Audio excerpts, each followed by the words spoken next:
I'm looking very sumptuous and lumptious today. Eh? I had makeups, I had lashes well. And let's just get into the video. Today's video is about being 20s, things I'm learning, things I want to improve, and like a whole lot of things I'm learning in these 20s that I want to like communicate, because I know that there are different people feeling what I am feeling. There are different people passing through what I'm passing through too. It's not like passing through what I'm also experiencing. Your 20s can make you marry in the sense that what you do in your 20s matters a lot. Let's say you're wasting all your time doing the wrong things at your 20s. When you're 20 in your 30s, you see that you did not actually do anything right in your 20s. Because I feel like 20s are like the solid ground we need to move on to our 30s, because I believe in phase, and phase is going to pass. Like when you're in a phase, like 20s now is a phase on its own, yeah. And after that 20s, you're moving into your 30s. After your 30s, you're moving into your 40s. So 20s is a very big foundation, a very big block for you to step up to other of your phase. The second point is that you're the only one that gets yourself. Like you're the full person that has full custody of what you want to be in life. I get your parents are there, your friends, your family, your guidance, people that are helping you are there, but they're just there to just motivate you into what you want to be. I feel like we should have what you want to be and know and own your life, because at the end of it, you're the person that is accountable to your life. Like you're the person that is accountable to every decision you make. I feel as a young girl in your 20s, you should have something doing. It might not be business, it might not be entrepreneurship, or even if it's a white collar job, because some people prefer white collar to entrepreneurship, and it's fine. Just know where you are and know where you're fitted, so you can just excel from there. This is a very important point. Don't ever feel the need to rush. I don't know if I should repeat that. Don't ever feel the need to rush. I get the generation is running fast. You don't want to feel left out. You don't want to feel that you're not doing what others are doing. I feel like your own time and your own pace is far better than any other person, because we are different. Even in the eye of God and the eye of, we are different, and so as our grace are different. And I don't see the need to rush into, I feel yes, you should be hardworking, but do not rush into anything. Do not rush into starting a business because you feel like other people are starting a business. I feel you should pray more.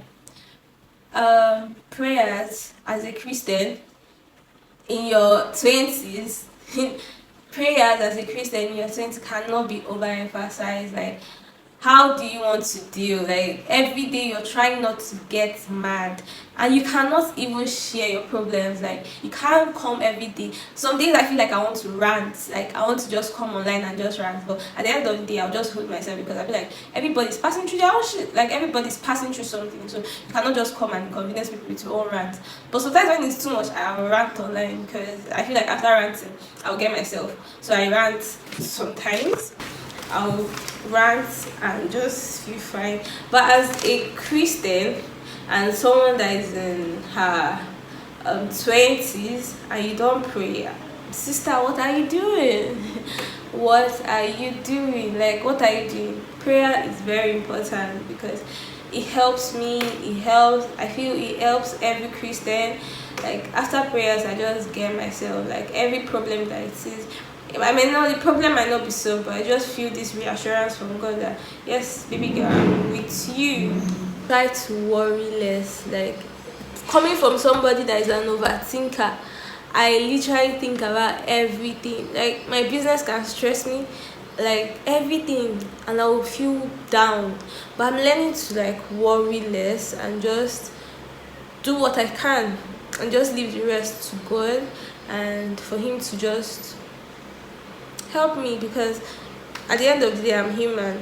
Overcome the fear of humans. Like, humans are the most annoying creatures in this world. Like, they are the most annoying creatures in this world. I've encountered humans. I've not even started over God they create. Like, God they create. Human beings. Before, I used to have this fear of meeting people, approaching and introducing myself. Like, I used to have this fear, but now I'm learning how to approach human beings and communicate my ideas, share business ideas, collect number for the future, anything. But I've learned how to communicate my feelings and human beings to be more of a calm person. I feel it's still the same thing with what I said before of being overthinker. Like an overthinking person is good, but it's also no good in the sense that you can tend to worry about the littlest thing that God is going to handle, and that does not sit well. So just learn to be more patient, be more calm, be more understanding, and plan ahead, plan. All these books where I read, like Atomic Habits, they will teach you how to plan. Like plan your year goals, your monthly goals, your weekly goals. I feel planning has helped me a lot. I plan almost everything. Like my weekly goals, my monthly goals, everything. Have like a me time. A me time is very important in our life. Time that is just created for you and you alone to understand and assimilate and articulate your goals. A me time is really very important. Like, as you've come to the end of this video, please like, share and subscribe. Watch out for the next video.